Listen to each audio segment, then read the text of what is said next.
Peter is with NIAP.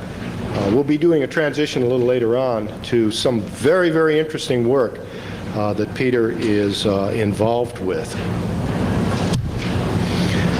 Just as some data points, what we would like to cover this afternoon with you is just a little bit about what this NIAP thing's all about, some of the partnership objectives. And I want to put the emphasis on partnership because the coming together of some NSA technical support and also some NIST technical support sort of breaks the mold. And what we found, strange enough, is that this mold works. This paradigm is actually a terrific way to do business. This isn't new. We're copying this paradigm from industry, which has been relatively successful with it over the many, many years. And we hope to continue to foster this partnership and foster it beyond just the NIAP, foster it beyond just the NSA and NIST. Actually begin to develop additional partnerships with other parts of government, and perhaps more importantly with industry and folks such as yourself. We come together and we work on a common problem. We're going to be able to develop some common solutions, which probably most importantly are going to have a buy-in by the community. One of the things we found in this partnership type activity is that you do get a much better opportunity to go ahead and bring people into the process, make them part of the process if they wish to be part of the process, and in concert with that, develop some very interesting and unique deliverables, which we'll be sharing bits and pieces with you a little later on. Also, in this era of internationalism, it's the only way we can do business. And so for folks like NSA and NIST to say, whoa, let's go ahead and bury the hatchet, and let's get together and let's see if we can solve some of these common problems, was just a great, great move made by some people several years ago. Didn't want to belabor the point, but we wish to emphasize in this presentation that the way we're going to get from point A to point B is certainly going to be through partnerships, harmonization, and also sharing. Other things we'll be talking about are the projects that we have underway, also a little bit about mutual recognition. The mutual recognition is an international type activity that we're involved in, and also to share with you education, training, outreach programs, and also some work that Peter's been doing a little later in the presentation. This slide is, you've probably seen bits and pieces of this in about a half a dozen presentations that have been given to date. To date in this conference. The keynote speakers both mentioned the rapidly changing information technologies, compression of technology life cycles, and also a whole bunch of the other points that we have listed on this slide. Those of us that began our careers in information system security technology some 15 years ago didn't have to worry about some of these problems quite as much as you have to worry about them and we have to worry about them now. This whole business of product life cycles and also changing technologies has absolutely taken us old folk and just wrapped us right around the axle and thrown us right up into the ceiling and just smashed us dead. And we're hoping that the younger faces that we have in the audience are going to be able to grapple with some of those difficulties. Geez, product life cycle nowadays from almost from birth to death for certain types of these products is 18 months. Well, under the old security paradigm, 18 months was the amount of time it took us to think about whether or not we were going to even evaluate the product, much less bring it in, have it looked at, have it plugged into real live architectures, and then have something said about the security functionality or the assurance. So we are living in just we're living in this warp speed type environment, which is extremely difficult for us old folk to go ahead and cope with under the old paradigm. So consequently, we are having to take a look at some new ways of doing business. I know that Marcus had mentioned in his presentation that this notion of test and test and test and also manage risk was very much a keynote. We at NIAP are taking that religiously, and we're trying to implement ways in which we can do this type of stuff much, much quicker, much faster, so that we can get results back to not only the users, the system engineers, but also to the product developers, those poor souls out there that are having to live in this type of a world. The growing complexity of IT products and systems. 7 years ago, intrusion detection wasn't even on the radar screen.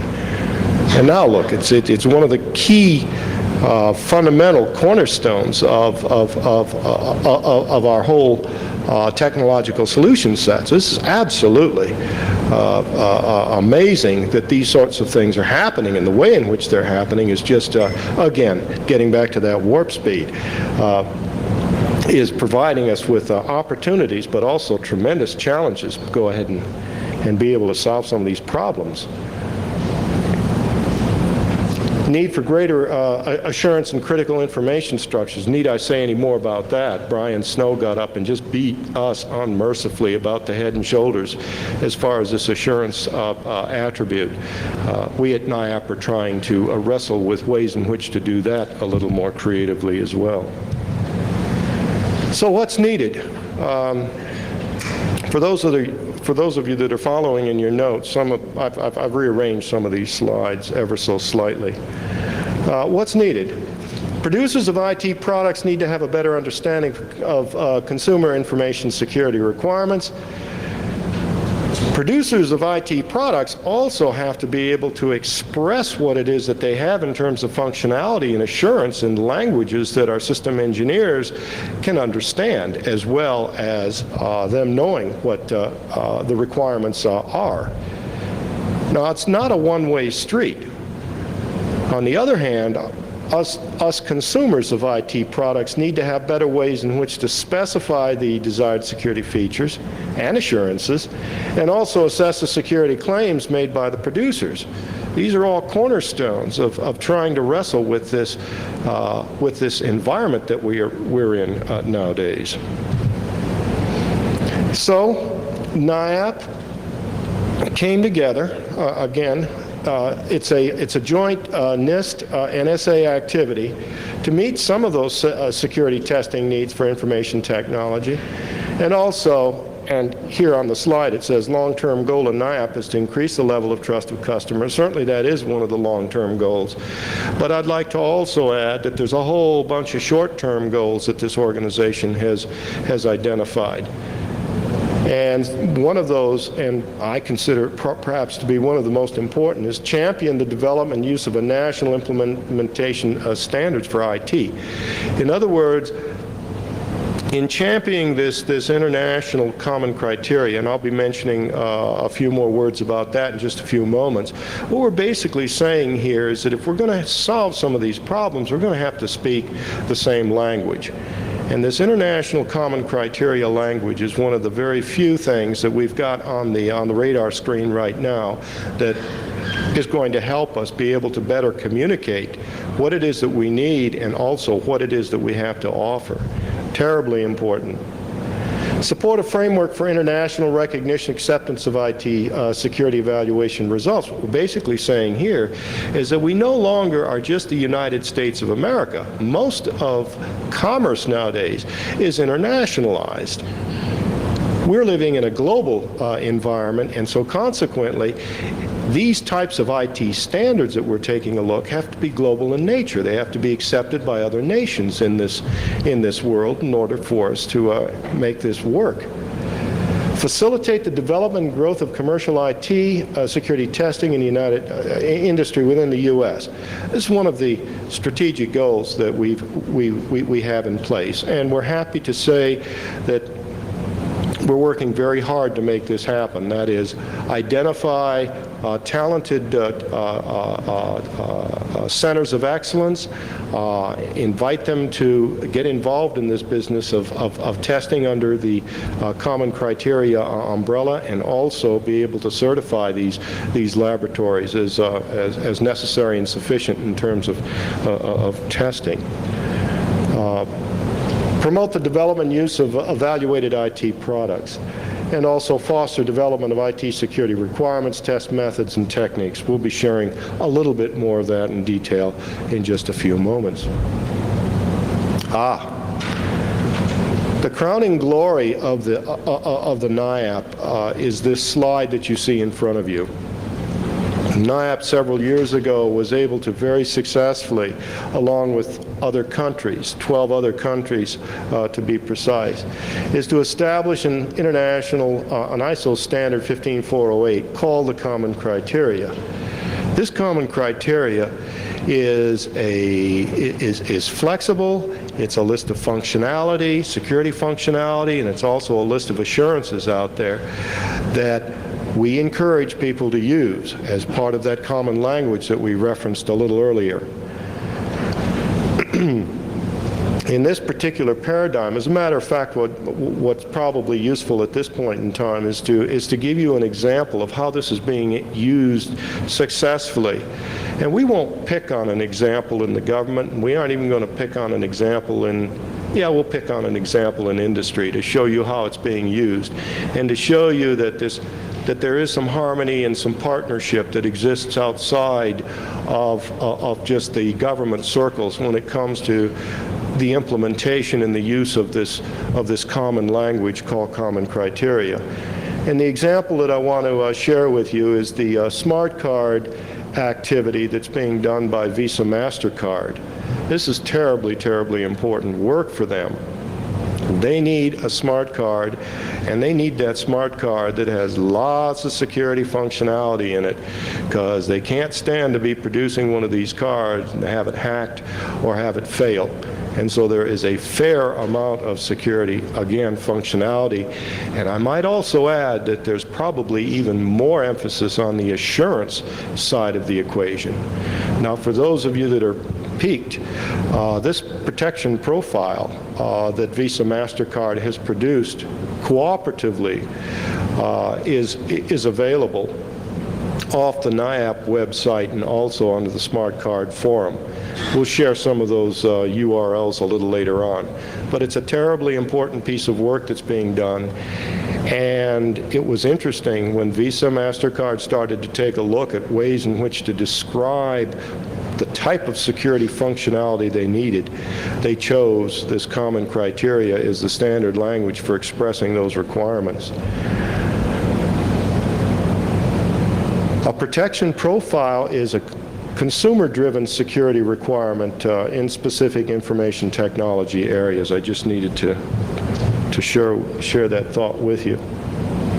Now, what happens is that once that protection profile is developed, and again, let's talk about the Visa MasterCard paradigm. Once that's developed and once that's validated by the developers of that protection profile, once those people are happy with that protection profile, it's at that point in time that it's provided to product developers. Now, this is the way that the paradigm is supposed to work. We are supposed to, as consumers of information assurance technology, be so smart as to be able to predict exactly what it is that we need. And in the case of the Visa MasterCard example, yes, that was indeed the case. But in a lot of the other technologies that we're dealing with, like firewalls and intrusion detection mechanisms, that isn't so crystal clear. And so what often happens is that you will get some product developers that have some very innovative solutions out there that will develop these protection profiles a priori. And then, after the protection profile is validated in some way, shape, or form, and provided to product developers, it's at that point in time that the product developer then describes the security functionality and the assurance in terms of the security target that is on the right side of your screen. Security targets are nothing more than vendor statements of security claims for IT, whereas the protection profile are requirements that a user has specified. Once the security targets are developed, it's at that point in time that they're ready for prime time, that is, evaluation by commercial laboratories. Now, under the scheme that we have here in the United States, these laboratories are assessed and evaluated, and they're private sector laboratories. The government has taken the stand at this point in time that there will be no government laboratories that will be doing testing on products under the U.S. scheme. That doesn't mean that there aren't government testing facilities out there, but those test results will not be codified in terms of a validated test report. The government will take those, will encourage that the products that they intend to use be evaluated by these endorsed commercial laboratories. Once the product goes through the common criteria testing laboratory, the results are validated by NIAP, and a common criteria certificate is issued, and it's posted on websites. I just wanted to mention, under the scheme, one of the other activities that NIAP was responsible for was to develop some tools that would make the job of developing either a protection profile or a security target a little easier.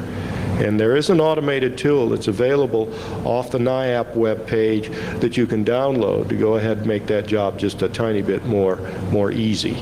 Not to say that all the gray matter is out the window on this. Absolutely not, because these things, both the protection profiles and the security targets, are not easy things to put together. But once put together and once validated, they do provide a referenced roadmap, a direction for travel. Some of what Peter is going to be sharing with us fits very nicely into some of these automated tools. And for those of you that have innovative ideas as to how to make this profiling and also the security target activity a little easier, we would ask that you get in contact, drop us a note, because to make the process easier, to make it so that we can get these products evaluated quicker, more accurately, is one of the major goals of the NIAP organization. Just a couple words about mutual recognition. Mutual recognition is, again, one of those international cornerstones. NIAP came together with the State Department and negotiated a common criteria recognition arrangement that basically involves 12 nations, and these 12 nations have come together and said that they would be willing to mutually recognize products that were evaluated by these various countries that do evaluations. This was a major step in globalizing the common criteria. It was a mandatory absolute step that had to be taken. It was a tough road to hoe, because these countries have different philosophies about how to go about evaluations, how to go about certifying their laboratories, and how to go about certifying the products that come into these laboratories.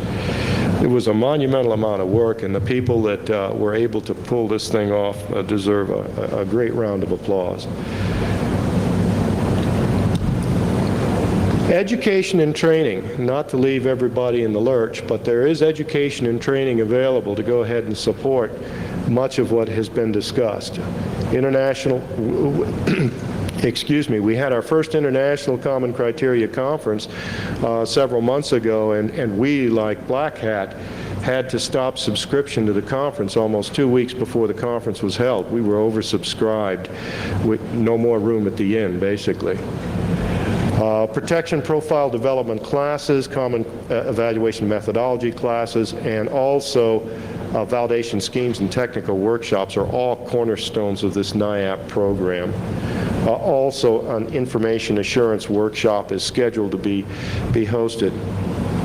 Information assurance is one of these, well, it's scheduled to be, we're looking at a January date for that information assurance workshop. Excuse me, NIAP 2000 projects. The cornerstone of our projects, of course, is the Common Criteria Evaluation and Validation Scheme. A great deal of the money that goes into NIAP supports this validation scheme, and basically that's where these laboratories are evaluated and certified to do common criteria testing. It's a fair amount of money that goes into the process. It is not an easy task. These laboratories have to go through a proficiency test. They have to be reviewed under other ISO standards, ISO standard 9000. The NIST is a very active component under the NVLAP, which is a volunteer program, a volunteer laboratory testing program, is a very active component in getting these laboratories assessed and evaluated. And very shortly, we should have 5 of the laboratories evaluated and certified. We're looking forward to those activities. Other types of other projects that we're involved in: cryptographic module protection development, healthcare security forum, a terribly important activity in the sense that healthcare now is starting to raise its ugly head when it comes to this information assurance and also computer security. In those forums, excuse me, in the healthcare forum, it is now mandatory that these systems, these healthcare systems, have some security associated with them. And so there was a forum developed in order to help healthcare take a look at the security functionality and assurances that they would need in order to comply with the with some of the laws that are coming on the books. Yes. Yes, directly related to HIPAA. Yes. The healthcare smart card, we've already talked about the smart card activity. There is a smart card forum, and it's through that smart card forum that the common criteria is being promulgated into that community. Telecommunications is another one of the areas that we're spending some effort and some time and some money. Common criteria toolbox, that's that automated tool that we have available. We're in the process of improving on that automated tool, make it easier for people to use that common criteria. Automated security testing, there's a very interesting activity that's ongoing, sponsored out of NIST, in which what we're looking at are some ways in which to do security testing to a much more granular level, number one, and number two, much, much quicker. Paradigm we're looking for is, if anyone has a tool out there that can do technical security testing very quickly and also very accurately and to different types of levels of granularity, we're interested in talking with you. InfoSec assessment program. The InfoSec assessment program is defined here is some ongoing work in which what the project manager has been tasked to do is to take a look at ways in which to do certification and accreditation and map certification and accreditation with some of the ongoing initiatives in this common criteria arena. Now, for those of you that are not in the government or part of the Department of Defense, certification and accreditation is a very important activity that's done in that forum. Basically, it's a good housekeeping seal of approval that basically allows a commander or an office to go ahead and turn systems on. It's a very detailed analysis, and it goes beyond just the use of evaluated products. This type of activity is relatively granular and detailed. Yes. I'm sorry. Are you referring to the SPA? No, not to SPA. They're separate. Government activities are required to, many government activities, government organizations are required to do certification, accreditation activities. And this is what we're referring to. There's some NIAP activity that's being sponsored to support that type of granularity. Security and open source software. Need I say more? This is a very difficult problem to solve, and NIAP has decided to take a look at some activity in order to support the open source security. And threat and vulnerability research. And at this point in time, what I'd like to do is sort of break my monotony and go ahead and turn the program over to Peter. This is an attempt to show a little bit of this harmony that we've been prophesizing up here. So Peter, if you could.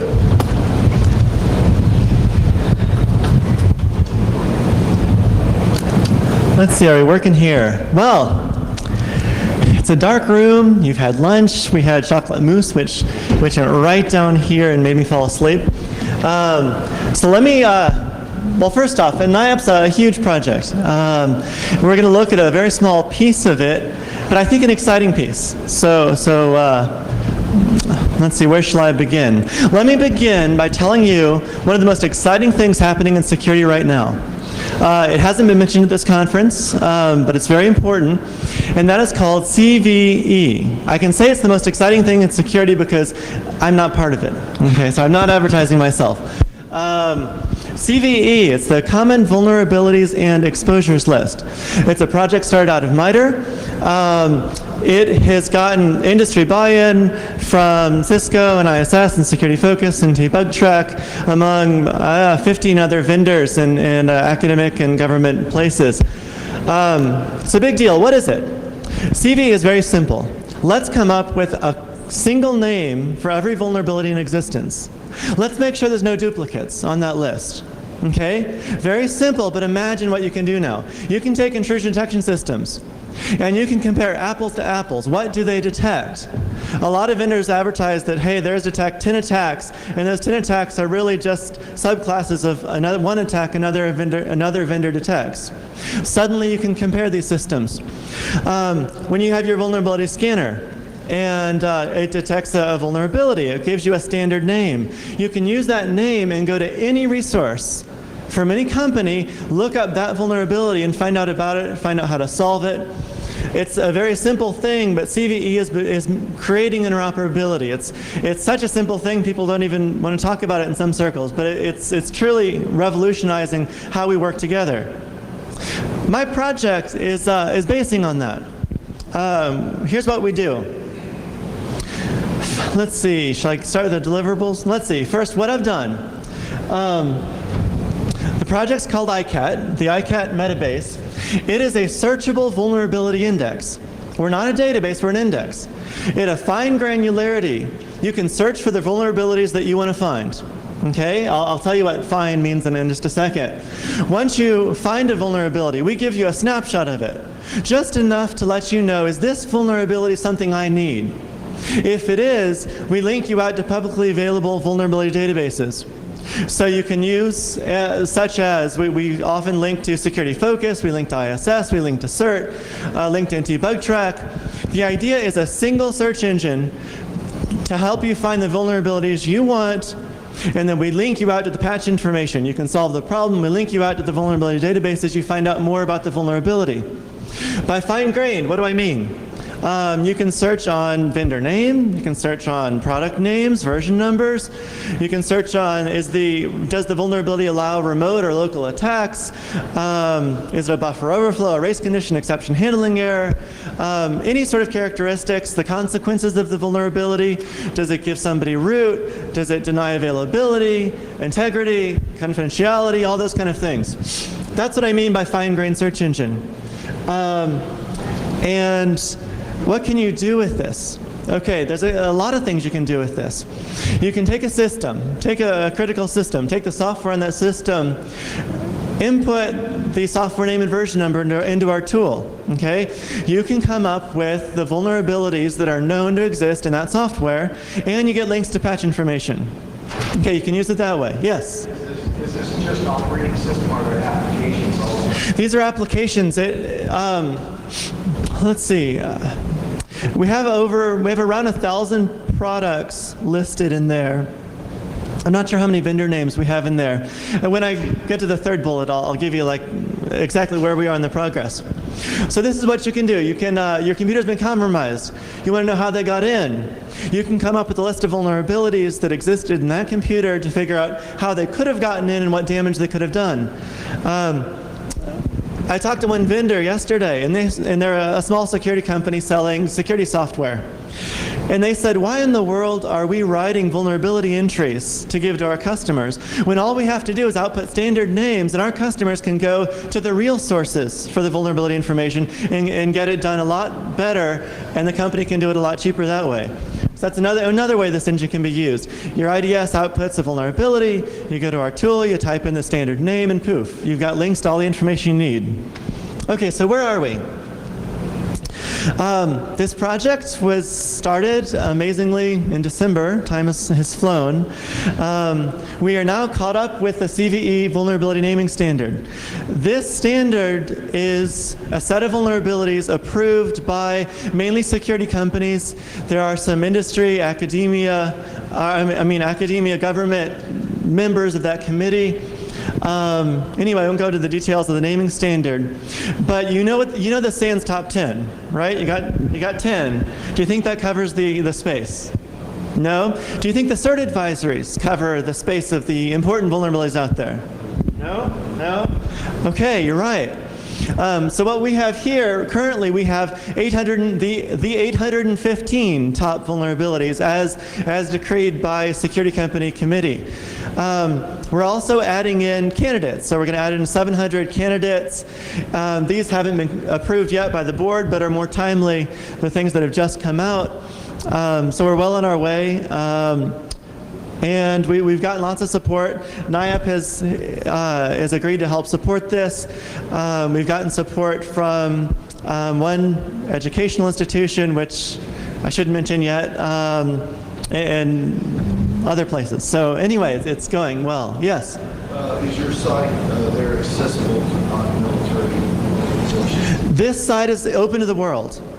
The purpose of this site is not to link you to exploit information. So we don't think it's very useful to hackers. The site links you to patch information, general information. I can't deny that occasionally there might be indirectly an exploit somewhere in there, but that's not primarily the usefulness of it. And so I don't think this is the hacker place to go.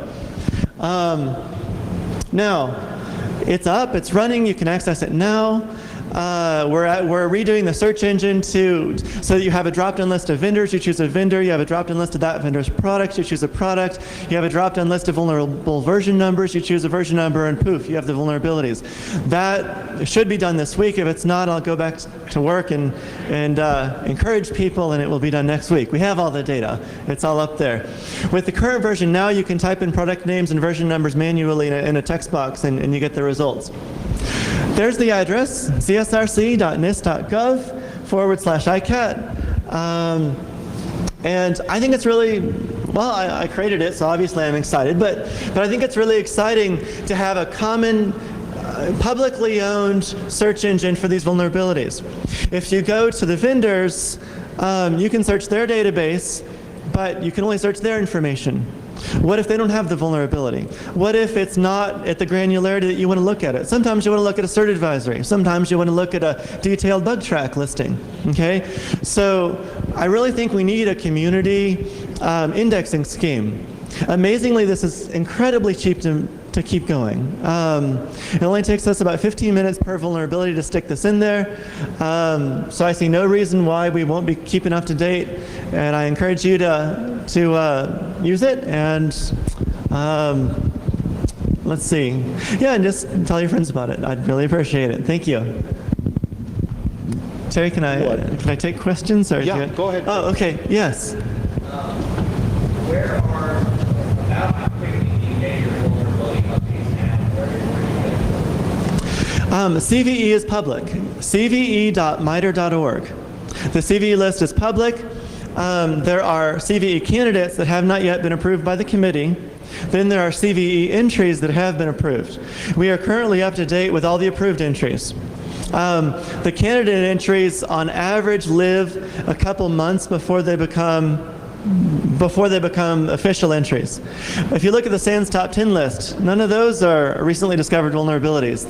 The real bad ones are the ones that have been around for a while. Well, I shouldn't say that. There are obviously some new really bad ones.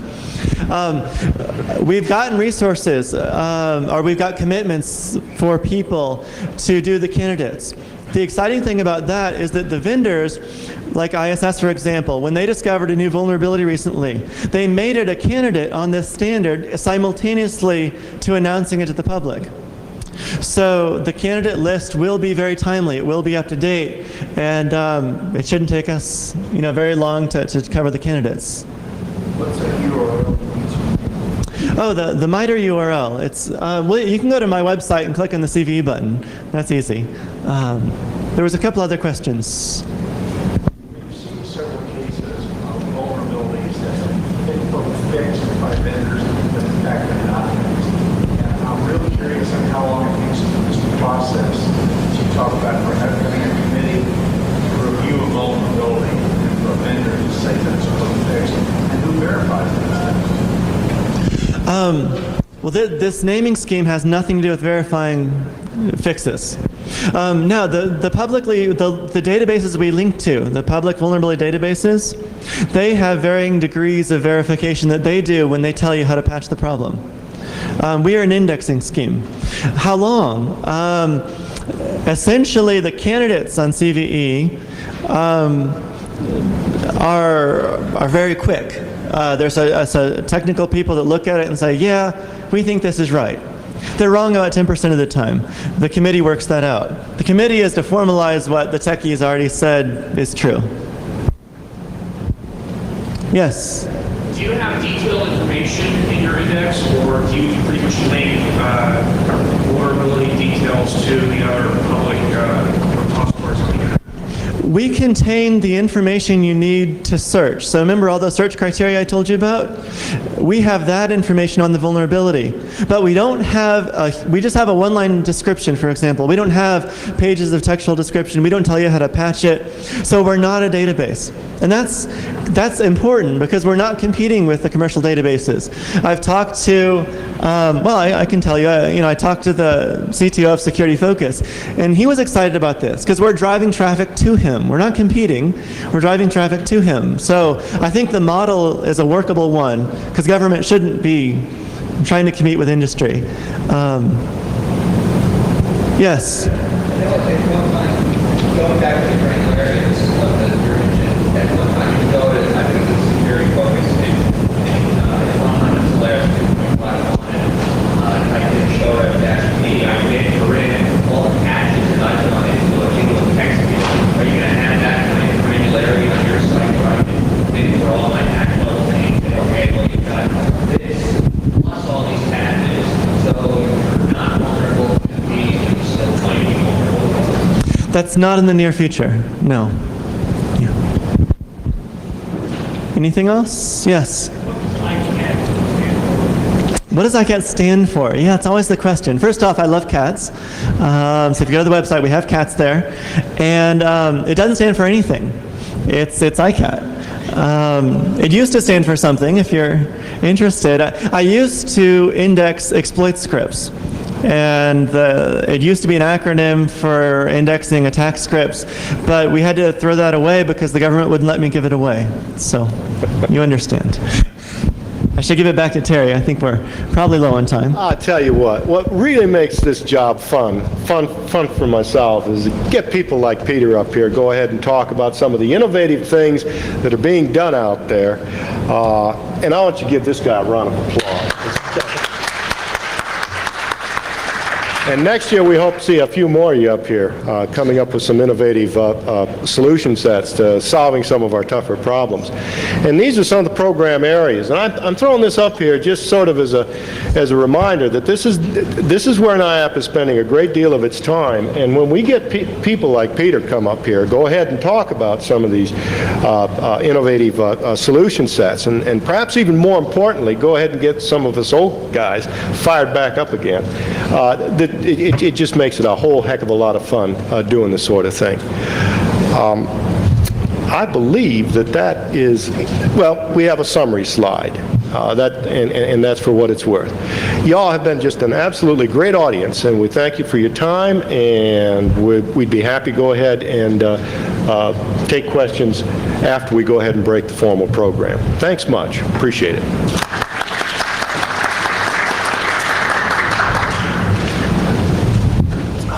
Thank you, Terry.